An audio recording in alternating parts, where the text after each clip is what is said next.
من يهده الله فلا مضل له ومن يضلله فلا هادي له ونشهد أن لا إله إلا الله وحده لا شريك له ونشهد أن سيدنا ونبينا ومولانا محمدا عبده ورسوله اللهم صل على محمد وسلم على محمد وبارك على محمد كما صليت وسلمت وباركت على إبراهيم وعلى آل إبراهيم إنك حميد مجيد أما بعد فقد قال الله تعالى في كلامه القديم والفرقان المجيد بعد أعوذ بالله من الشيطان الرجيم بسم الله الرحمن الرحيم ألهاكم التكاثر حتى زرتم المقابر كلا سوف تعلمون ثم كلا سوف تعلمون كلا لو تعلمون علم اليقين لترون الجحيم ثم لترونها عين اليقين ثم لتسألن يومئذ عن النعيم صدق الله العظيم. وقال النبي صلى الله عليه وسلم إنما الأعمال بالنيات وإنما لكل امرئ ما نوى فمن كانت هجرته إلى الله ورسوله فهجرته إلى الله ورسوله ومن كانت هجرته إلى دنيا يصيبها أو إلى امرأة ينكحها فهجرته إلى ما هاجر إليه رواه البخاري صدق رسول الله صلى الله عليه وسلم. அளவில்லா அருளும் இணையில்லா கிருபையும் கொண்டு அகில உலகத்தை படைத்து பரிபாலித்து பராமரித்து இரட்சித்து பாதுகாத்து போஷிக்கக்கூடிய வல்லநாயன் அல்லாஹ் அவனுக்கே அனைத்து புகழும் அல்ஹம்துலில்லாஹ். அந்த அல்லாஹ் யஹ்லுகு மா யஷா நாடியதை படைக்கக்கூடியவன். அந்த அல்லாஹ் யஃஅலு மா யஷா நாடியதை செய்யக்கூடியவன். அந்த அல்லாஹ் ஹுவல்லதீ யுஸவ்விருக்கும் ஃபில் அர்ஹாமி கைஃப யஷா தாயுடைய கற்பறையில் தான் நாடிய தோற்றத்தை கொடுக்கக்கூடியவன்.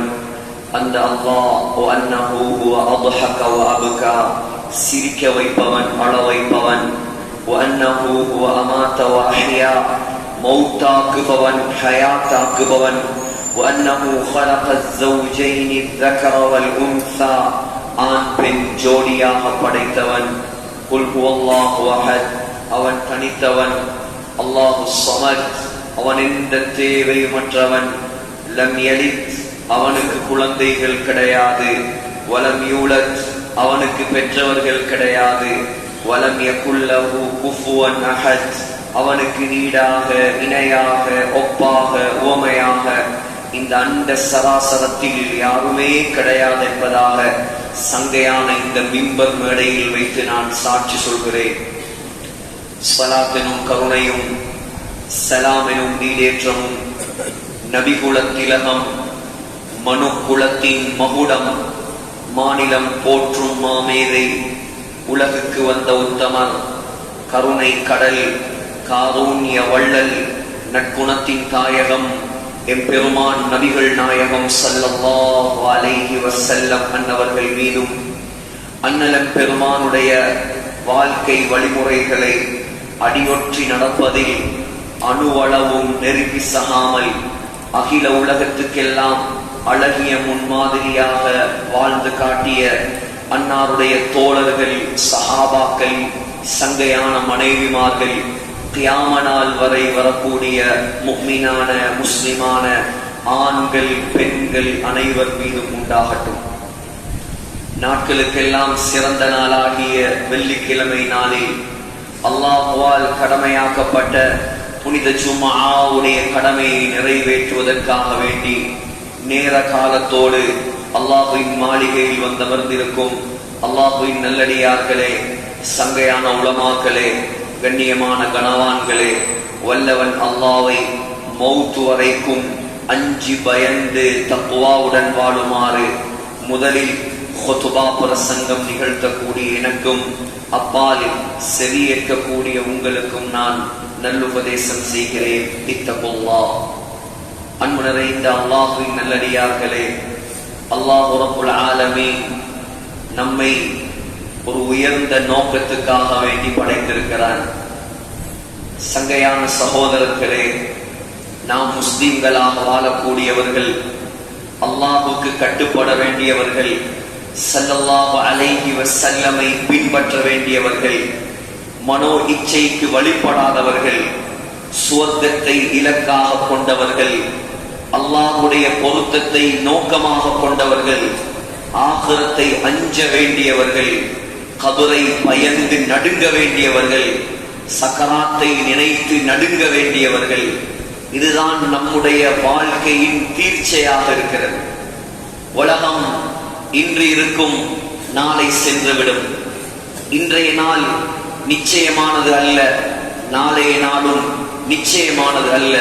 இந்த உலகத்தில் நாம் செய்யக்கூடிய நல்ல காரியங்களை தவிர நமக்கு நிலையான பிரயோசனம் தருவது வேற எதுவும் கிடையாது. சஹீஹுல் புகாரியில் வருகிறது, ஸல்லல்லாஹு அலைஹி வஸல்லம் சொன்னார்கள், அஸ்தகு கலிமத்தின் காலஹா லபீத். லபீத் என்ற கவிஞர் சொன்ன வார்த்தை உண்மையான வார்த்தை, சத்தியமான வார்த்தை. என்ன வார்த்தை? அலா குல்லு ஷைஇன் மா கலல்லாஹ பாத்திலுன் அலா குல்லு நஈமின் லா மஹாலத ஸாயிலுன். சொன்னார், அறிந்து கொள்ளுங்கள் மக்களே, அல்லாஹ்வை தவிர மற்ற அனைத்தும் இந்த உலகத்தில் பொய்யானது. அறிந்து கொள்ளுங்கள், இந்த உலக இன்பங்கள் எல்லாம் ஒரு நாள் நீங்கிவிடும், அழிந்துவிடும், முடிந்துவிடும். ஏமாந்து விடாதீர்கள். ஃபலா தகுர்ரன்னகுமுல் ஹயாத்துத் துன்யா. அல்லாஹ் எச்சரிக்கிறான், ஏ மனிதர்களே, உலக வாழ்க்கை, துனியாவுடைய மோகம் உங்களை ஏமாற்றி விட வேண்டாம். وَلَا يَغُرَّنَّكُمْ بِاللَّهِ الْغَرُورُ. ஷைத்தான் உங்களை ஏமாற்றி விட வேண்டாம். ஏமாற்றி விடாதீர்கள் முஸ்லிம்களே. உலகத்தில் அல்லாஹ்வுக்கு பொருத்தமாக வாழுங்கள், அல்லாஹ்வை அஞ்சி வாழுங்கள், ஆகிரத்தை நோக்கமாக கொண்டு வாழுங்கள். உலகம் பின்னோக்கி சென்று கொண்டே இருக்கிறது, மறுமை முன்னோக்கி வந்து கொண்டே இருக்கிறது. இப்னு ஹஜர் அஸ்கலானி ரஹிமஹுல்லாஹ் அலி ரலியல்லாஹு அன்ஹுடைய ஒரு அழகிய கூற்றை பதிவு செய்திருக்கிறார். இர்தஹலத்தி துன்யா முதுபிரா. உலகம் எம்மை விட்டும் தூரமாகி புறமுதுகு காட்டி சென்று கொண்டே இருக்கிறது. வர்தஹலத்தில் ஆகிரத்து முக்பிலா. மறுமை நம்மை நோக்கி வந்து கொண்டே இருக்கிறது. புகாரில் வருகிறது, ஸல்லல்லாஹு அலைஹி வஸல்லம் தன்னுடைய 2 விரல்களை இப்படி காட்டி சொன்னார்கள், புஇஸ்து அன வஸ்ஸாஅத்து கஹாத்தைன். நானும் உலக அழிவும், நானும் மறுமை நாளும் இவ்வளவு நெருக்கம் என்றார்கள் ஸல்லல்லாஹு அலைஹி வஸல்லம். நெருங்குகிறது சகோதரர்களே. ஸல்லல்லாஹு அலைஹி வஸல்லம் இந்த வார்த்தையை சொல்லி 1400 ஆண்டுகள் நம்மை கடந்து விட்டது. அப்படி என்றால் இந்த உலகத்தில் நாம் எப்படி நிம்மதியாக வாழ்வது? நாம் எப்படி பயமில்லாமல் வாழ்வது? நாம் எப்படி உலகத்தை மட்டும் நோக்க வாழ்வது, நம்முடைய நோக்கம் மறுமை. இர்தஹலத்தில் ஆகிரத்து முக்பிலா, முன்னோக்கி வருகிறது மறுமை. தயாராகுங்கள் சகோதரர்களே. வலிகுல்லி வாஹிதின் மின்ஹுமா பனூன் சொன்னார் ஹஸரத் அலி ரலியல்லாஹு அன்ஹு. உலக மக்களை இரண்டாக பிரித்தார். ஒரு கூட்டம் உலகத்தை நோக்கமாக கொண்டு வாழ்கிறார்கள், முஸ்லிம்கள் கூட அப்படி வாழ்கிறார்கள். இன்னொரு கூட்டம் மறுமையை நோக்கமாக கொண்டு வாழ்கிறார்கள். ஃபகூனு மின் அப்னாஇல் ஆখিরা, ஏ முஸ்லிம்களே, ஏ முஸ்லிம்களே, ஏ நல்லவர்களே, ஏ புத்திஜீவிகளே, ஏ படித்தவர்களே, ஏ வாலிபர்களே, நீங்கள் ஆகுங்கள், ஆகிரத்துக்குரிய மக்களாக ஆகுங்கள், அல்லாஹ்வுக்குரிய மக்களாக ஆகுங்கள்.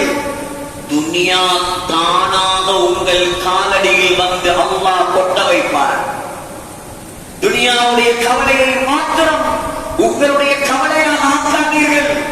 ஒரு நாளும் துனியாவின் மூலமாக நீங்கள் திருப்தி அடைய மாட்டீர்கள்.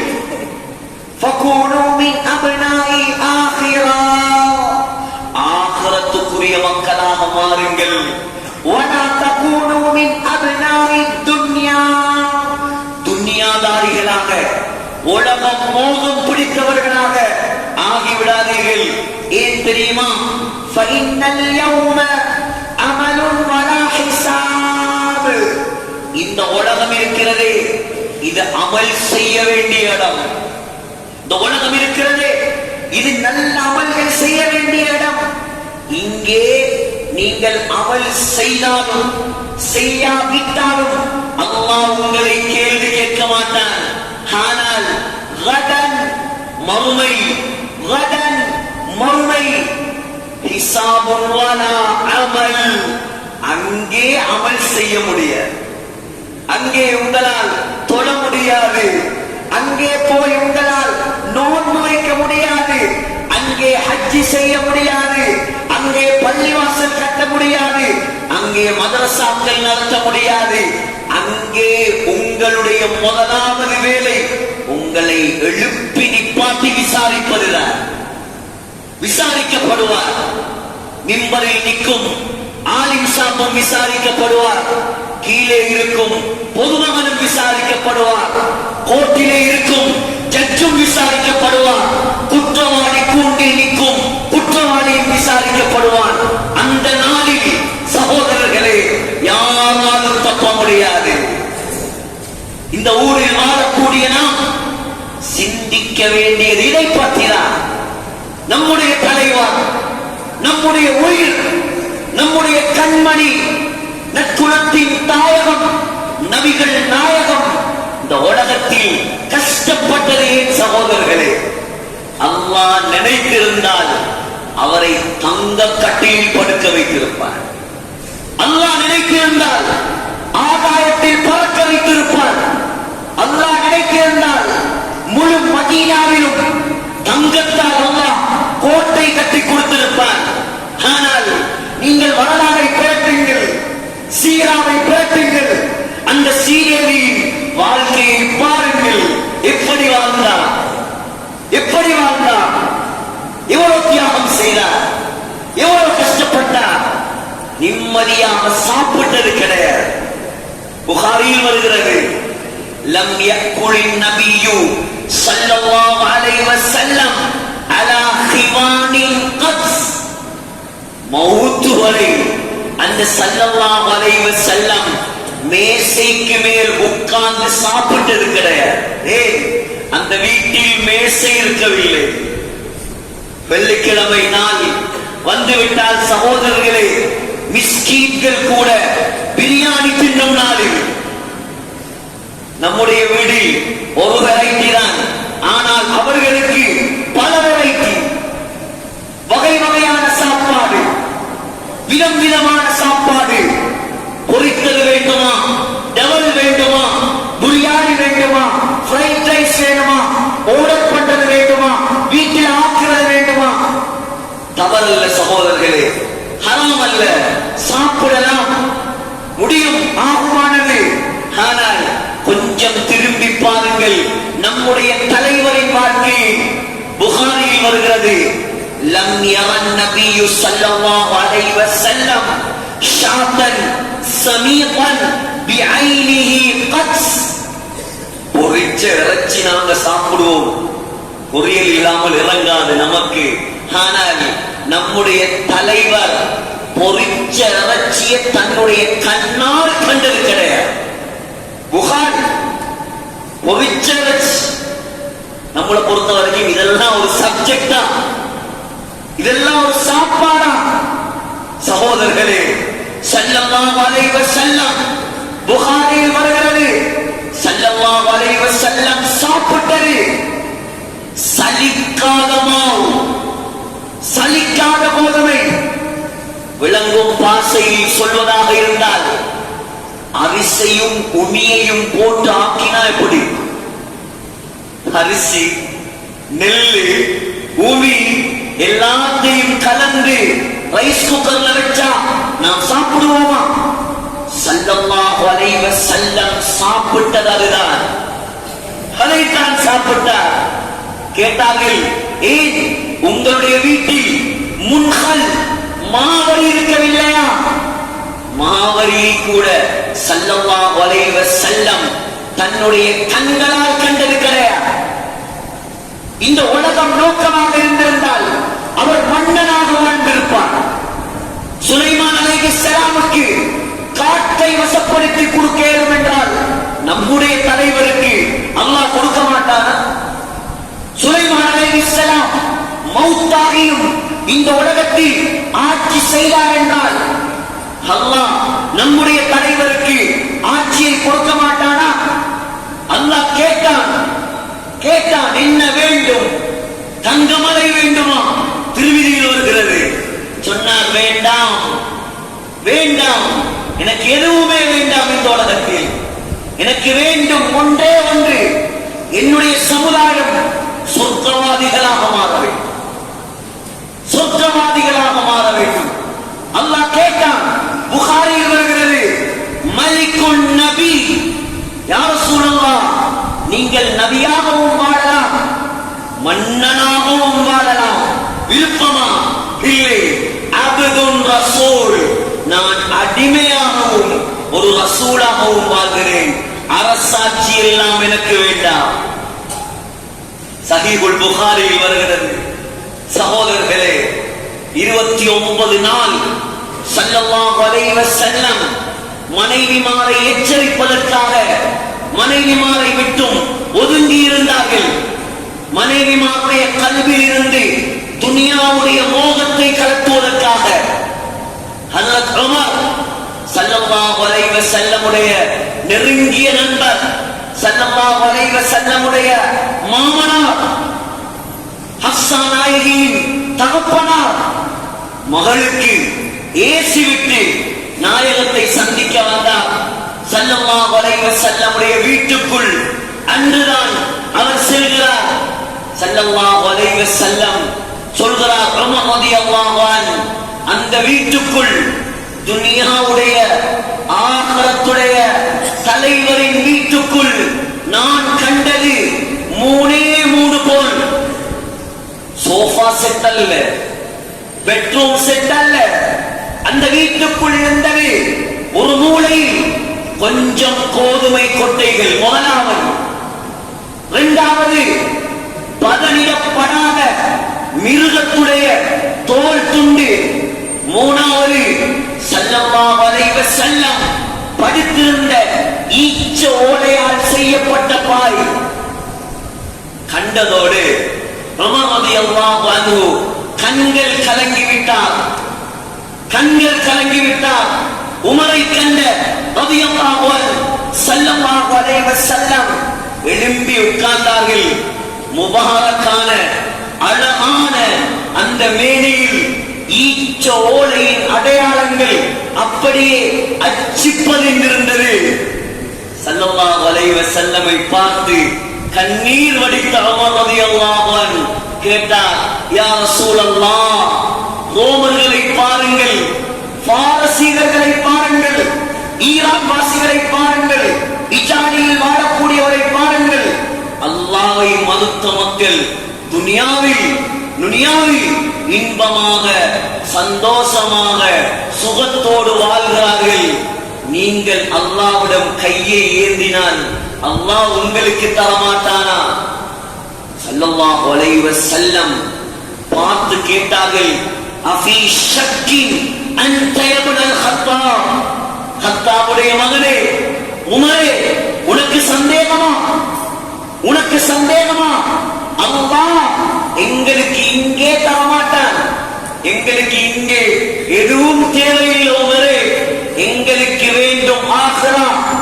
இன்னஹும் கௌமுன் உஜ்ஜிலத் லஹும் ஹஸனாத்துஹும், இந்த முஷ்ரிக்குகள் அல்லாஹ்வை மறுத்தவர்கள், அல்லாஹ் இவர்களுக்கு உலகத்திலேயே எல்லாத்தையும் கொடுத்து முடித்து விட்டான், அவர்களுக்கு மறுமையில் எதுவும் கிடையாது. ஸல்லல்லாஹு அலைஹி வஸல்லம் மௌத்தாகினார்கள். அபூபக்கர் ரலியல்லாஹு அன்ஹு ஆட்சிக்கு வந்தார்கள். உமர் ரலியல்லாஹு அன்ஹு ஆட்சிக்கு வந்தார்கள். ஜனாதிபதி சாதாரண ஜனாதிபதி அல்ல, ஒரு நாட்டுக்கு தலைவர் அல்ல. உலமாக்கள் வரலாற்று ஆசிரியர்கள் எழுதுகிறார்கள், இப்பொழுது உள்ள கணக்கின்படி 41 நாட்டுக்கு ஒரு ஜனாதிபதி. 41 நாடு. சவுதி அரேபியாவிலிருந்து ரஷ்யா வரை, சவுதி அரேபியாவிலிருந்து இந்துஸ்தான் வரை, சவுதி அரேபியாவிலிருந்து சைனா வரை பரந்த விரிந்த மகா சாம்ராஜ்யம். ஜனாதிபதி மதீனாவில் அவருக்கென்று ஒரு மாளிகை கிடையாது, மதீனாவில் அவருக்கென்று சொந்தமாக ஒரு வீடு கிடையாது, மதீனாவில் அவருக்கென்று சிம்மாசனங்கள் கிடையாது. சகோதரர்களே, ஆட்சியை ஏற்றவுடன் வியாபாரியாக இருந்த உமர் ரலியல்லாஹு அன்ஹு மக்களை எல்லாம் ஒன்று கூட்டி மஷூரா செய்தார். இப்பொழுது ஆட்சி பொறுப்பை நான் ஏற்றதால் என்னால் தொழில் செய்யும் வியாபாரம் செய்யும் சந்தர்ப்பம் கிடையாது. எனவே நீங்கள் என்னை என்ன செய்ய சொல்கிறீர்கள்? மக்கள் எல்லாம் பல ஆலோசனை சொன்னார்கள். உமரே, நீங்கள் வேண்டிய சல்லியை எடுத்துக் கொள்ளலாம், வேண்டிய பணத்தை எடுக்கலாம், பல ஆலோசனைகள். நீங்கள் பொது நிதியிலிருந்து அரசாங்கத்திலிருந்து உங்கள் தேவைக்காக அளவில்லாமல் பாவிக்கலாம். ஹஜ்ரத் அலி ரலியல்லாஹு அன்ஹு அமைதியாக இருந்தார். அலி, உன்னுடைய கருத்து என்ன சொன்னார்? அமீருல் முஃமினீன், உங்களுக்கும் உங்களுடைய குடும்பத்துக்கும் செலவுக்கு எவ்வளவு தேவையோ நீங்கள் அதை மாத்திரம் எடுக்கலாம். அந்த மஷூராவை ஏற்றுக்கொண்டார் உமர் ரலியல்லாஹு அன்ஹு. சகோதரர்களே, சம்பளம் சாதாரண சம்பளம். சிந்தியுங்கள், உதாரணமாக யோசியுங்கள். இப்பொழுது இருக்கக்கூடிய இந்த பொருளாதார சிக்கலான காலத்தில் ஒரு மனிதனுக்கு, ஒரு சாதாரண குடும்பஸ்தனுக்கு 20,000, 25,000, 30,000 பணம் போடுமா? ஒரு ஜனாதிபதியுடைய சம்பளம், 41 நாடுகளின் தலைவரின் சம்பளம், வாழ்வதற்கு போதான சம்பளம். இப்பொழுது 4 சஹாபாக்கள் ஆலோசனை செய்தார்கள். ஹஜ்ரத் அலி, ஹஜ்ரத் உஸ்மான், ஹஜ்ரத் தல்ஹா, ஹஜ்ரத் சுபைர் ரலியல்லாஹு அன்ஹு. அமீருல் முஃமினீன் உமர் ரலியல்லாஹு அன்ஹு வாழ்வாதாரத்துக்காக கஷ்டப்பட்டு கொண்டிருக்கிறார், சிரமப்படுகிறார். அவருடைய சம்பளத்தை கூட்டினால் நல்லவே, சம்பளத்தை கூட்டலாம். ஆனால் அவரிடம் சென்று நாங்கள் பேசினால் என்ன நடக்கும் என்று தெரியாது. எனவே அமீருல் முஃமினீனுடைய மகள் ஹஃப்ஸா ரலியல்லாஹு அன்ஹாவை அழைத்து சொன்னார்கள், உட வாப்பாட்ட சொல்லுங்க, சம்பளத்தை கூடிய அடிக்க சொல்லுங்க, கொஞ்சம் உடுப்பு நல்லா உடுக்க சொல்லுங்க, கொஞ்சம் நல்ல சாப்பாடு சாப்பிட சொல்லுங்க, கொஞ்சம் நல்ல விருப்பில் படுக்க சொல்லுங்க. ஹஃப்ஸா ரலியல்லாஹு அன்ஹா பாப்பாவின் மகள் பாப்பாவை அழைத்து இந்த விடயத்தை சொன்னபோது உமர் ரலியல்லாஹு அன்ஹு முகமெல்லாம் மாறி சிவந்து கடுகடுப்போடு கேட்டார், இதை உன்னிடம் சொன்னது யார்? இதை உன்னிடம் சொன்னது யார்? சொன்னார் ஹப்ஸா, அது அமானிதம், சொல்ல முடியாது. அவர்களுடைய பெயரை மாத்திரம் நீ சொன்னால், அவர்களுடைய பெயரை மாத்திரம் நீ சொன்னால் அவர்களுடைய முகத்தை நான் மாற்றுவேன், அவர்களுடைய முகத்தை நான் மாற்றுவேன். ஹப்ஸா ரலியல்லாஹு அன்ஹா, நீ வாழ்ந்தது யாரோடு? முஹம்மது ஸல்லல்லாஹு அலைஹி வஸல்லமோடு. சொல், உன்னுடைய கணவன் உடுத்த விலை உயர்ந்த ஆடை எது?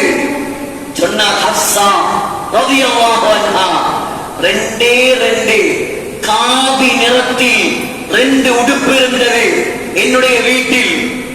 சகோதரர்களே, ஸல்லல்லாஹு அலைஹி வஸல்லம் வெள்ளிக்கிழமை நாளில் அதை உடுப்பார், அல்லது வெளிநாடுகளில் இருந்து வெளியூர்களில் இருந்து யாராவது முக்கியஸ்தர்கள் வந்தால் மாத்திரம் அதை உடுப்பார்கள்.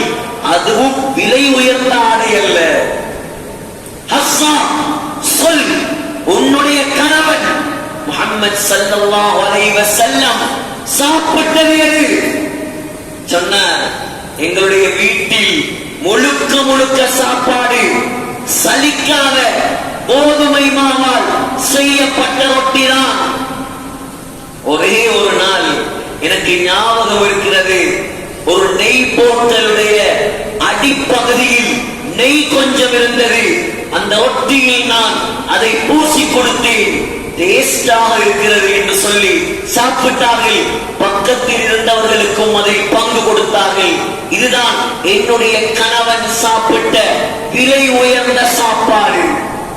ஹப்ஸா, உன்னுடைய கணவன் முஹம்மது ஸல்லல்லாஹு அலைஹி வஸல்லம் படுத்த விலை உயர்ந்த பெட்டியது. சொன்னார், என்னுடைய வீட்டில் முரட்டு துணி ஒன்று இருந்தது.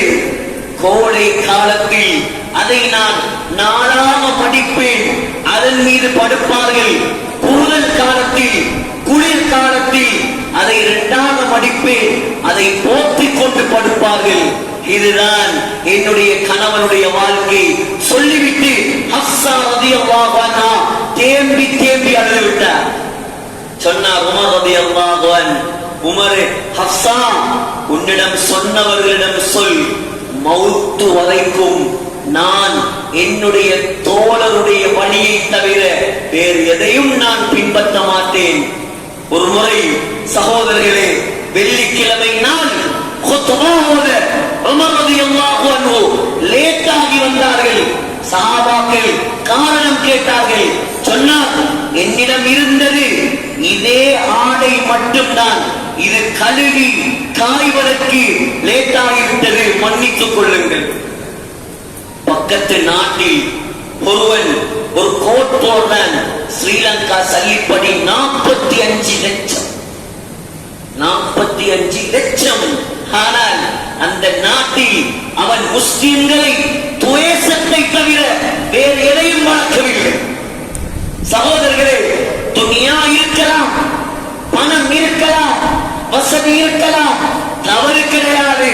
ஆனால் பணம் தான் வாழ்க்கை, உலகம் தான் வாழ்க்கை, துனியா தான் வாழ்க்கை என்று ஏமாந்து விடாதீர்கள். நான் சொன்ன ஸல்லல்லாஹு அலைஹி வஸல்லம், உமர் ரலியல்லாஹு அன்ஹு அனைவருடைய பெயரும் இன்று வரை நிலைத்திருப்பது துனியாவால் அல்ல, அவர்கள் உலகத்தில் அல்லாஹ்வுடைய மார்க்கத்துக்காக செய்த சாதனையால். அற்ப வாழ்க்கை சகோதரர்களே, இந்த அற்ப வாழ்க்கைக்காக நீண்ட கால நிரந்தரமான வாழ்க்கையை வீணாக்கி விடாதீர்கள். ஸல்லல்லாஹு அலைஹி வஸல்லம் இந்த உலகத்தில் வாழ்ந்தது 63 ஆண்டுகள். இன்று கபரில் வாழ்கிறார்கள் 1448 ஆண்டுகள். ஹஜ்ரத் அபூபக்கர் சித்தீக் ரலியல்லாஹு அன்ஹு உலகத்தில் வாழ்ந்தது 63 ஆண்டுகள். இன்று கபரில் வாழ்கிறார். 1436 ஆண்டுகள். ஹஜ்ரத் உமர் ரலியல்லாஹு அன்ஹு உலகத்தில் வாழ்ந்தது 63 ஆண்டுகள். இன்று கபரில் வாழ்கிறார் 1426 ஆண்டுகள். ஹஜ்ரத் உஸ்மான் ரலியல்லாஹு அன்ஹு உலகத்தில் வாழ்ந்தது 82 ஆண்டுகள். இன்று கபரில் வாழ்கிறார் 1415 ஆண்டுகள். ஹஜ்ரத் அலி ரலியல்லாஹு அன்ஹு உலகத்தில் வாழ்ந்தது 63 ஆண்டுகள். இன்று கபரில் வாழ்கிறார்கள் 1410 ஆண்டுகள். 60 பெரிதா 1000 பெரிதா? 60 பெரிதா 1000 பெரிதா? 60க்காக 20க்காக 1000 நாசமாக்கி விடாதீர்கள். 1000 நாசமாக்காதீர்கள். சரி, கபரானது 1000 முடிந்துவிடும், 2000 முடிந்துவிடும். ஆனால் மறுமை 50,000 சனா. அல்லாஹ் சொல்கிறார் 50,000 ஆண்டுகள். முடியாது சகோதரர்களே. ஒரு நாள் 50,000 ஆண்டுகள் அழியாது, முடியாது. உலகத்தில் பேரோடு புகழோடு வாழ்ந்தவர்கள் எல்லாம் இன்று கபரில் எலும்பும் இல்லாமல் ஆகிவிட்டார்கள். ஏமாந்து விடாதீர்கள் சகோதரர்களே. தாஜ்மஹால் உங்களுக்கு தெரியும், இந்தியாவில் யமுனை நதி கரையில் ஆக்ரா நகரில் ஷாஜஹான் தன்னுடைய மனைவிக்காக 41 ஏக்கர் நிலத்தில் 20,000 வேலையாட்களை வைத்து கட்டிய மகா கட்டடம். இலங்கையில் இருந்து மாணிக்கம், சைனாவில் இருந்து மாணிக்கம், அரபு தேசத்தில் இருந்து மாணிக்கம், ஆங்கில தேசத்தில் இருந்து மாணிக்கம், விதம் விதமாக நவரத்தின கற்களால் அலங்கரித்தார் ஷாஜஹான் தாஜ்மஹாலை. சகோதரர்களே, சிந்தியுங்கள். தனி பளிங்கு கற்கள் 400 வருடங்களுக்கு முன்னால் கட்டப்பட்ட கட்டிடம். எதற்காக?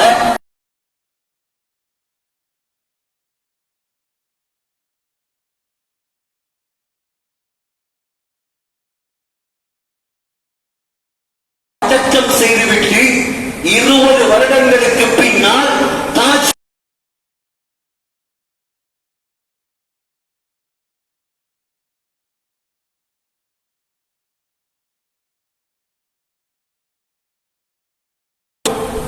மாலையில் ஒரு நிறம், இரவு நேரத்தில் ஒரு நிறம்.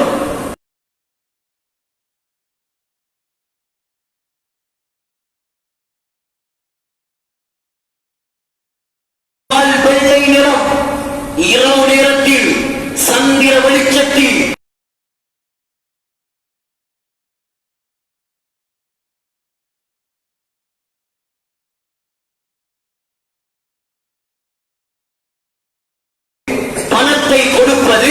பலத்தை கொடுப்பது அல்லாஹ்வுடைய மார்க்கத்தை ஹயாத்தா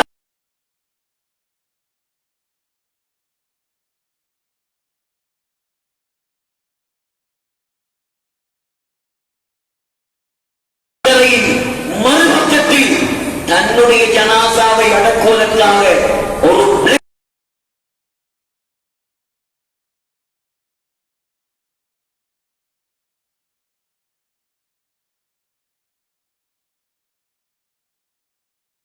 பிடித்து ஜெயிலில் அடைத்தார். ஏன்? நீ உலகத்தில் கட்ட வேண்டியது தந்த பதவியை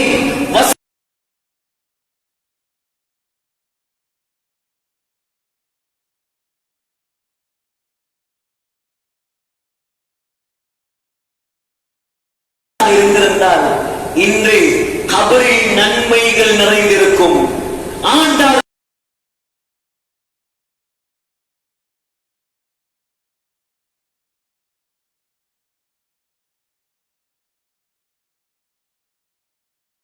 நல்லவர்கள் வாழ்ந்தார்கள்.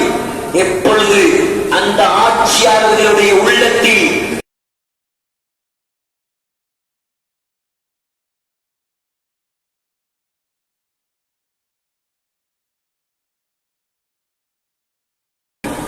ஆட்சியை பறித்தார். கடைசி மன்னர்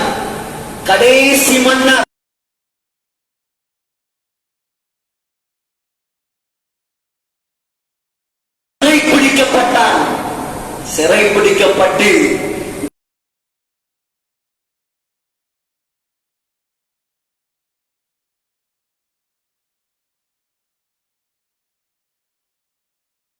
ஆங்கிலேயன் பரவாயில்லை, சாப்பாடு தருகிறானே, சாப்பாட்டை திறந்து பார்த்தால் மன்னர்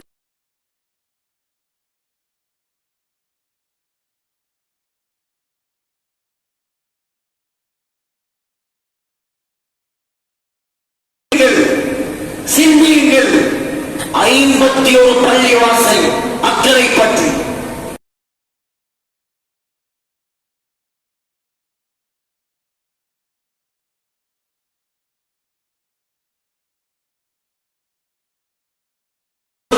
உள்ள பள்ளிவாசல் இதுதான் கண் குளிர்ச்சி சகோதரர்களே. துனியா நம்முடைய ஊர்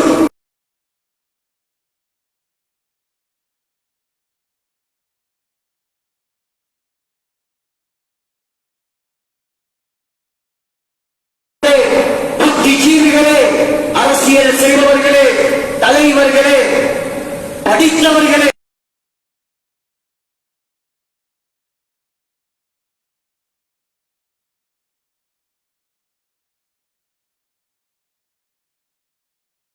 பார்க்கிறீர்களோ அதற்கு பின்னால் தான் நீங்கள் இந்த ஊரில் வாழ்ந்து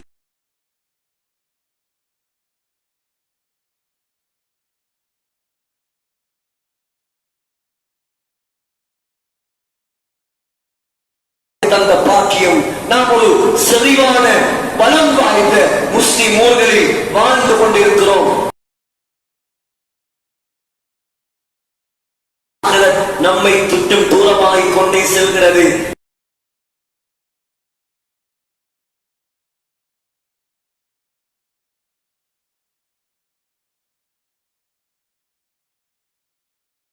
நான் விடமாட்டேன்.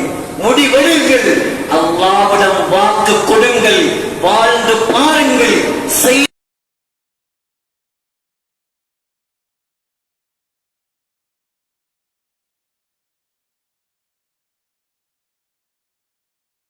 நம் அனைவருடைய பாவங்களை மன்னிப்பானா? யா அல்லாஹ், நம்முடைய குற்றங்களை மன்னிப்பாயா? இந்த ஊரை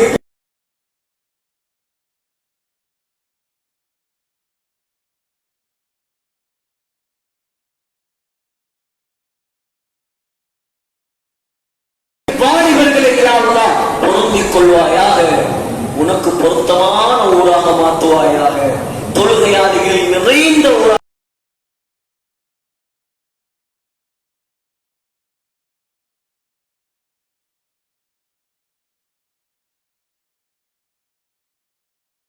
முனவ்வராவில் மஸ்ஜிதுன் நபவியில் ரௌதா